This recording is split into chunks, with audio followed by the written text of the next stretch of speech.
Investigators are inspecting evidence collected from the scene of Charlotte's latest homicide to help find a killer. We reported the shooting in North Charlotte as breaking news earlier this afternoon. Police tell us someone shot the victim near a barbershop on Trinity Road. That's near Hornets Nest Park off Beatty'sford Road.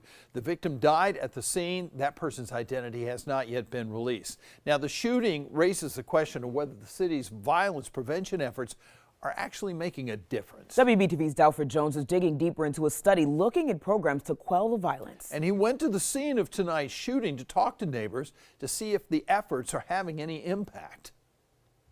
Sadly, violence is no stranger to this city, but that's not because of a lack of effort from the people that make up each individual community or the powers that be.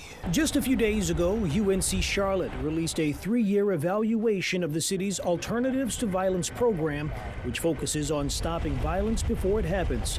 The study shows there are modest drops in certain violent crimes and robberies and improvements in how participants handle conflict. This is senseless. Still, according to our homicide tracker, CMPD now finds themselves investigating their 83rd of the year. This is what we as a community have been working hard to prevent.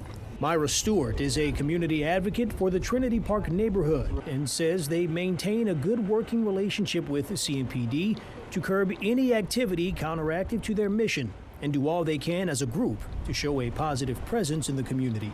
We come together, we do prayer walks, we do parades, there are community events. Stewart says Trinity Park is tight-knit, and the strip mall where the man was killed Wednesday afternoon is considered sacred space, a space that was violated by the shooting. Our parents raised us in this community, and we want them to feel safe going in and out of the store and even the laundromat if needed.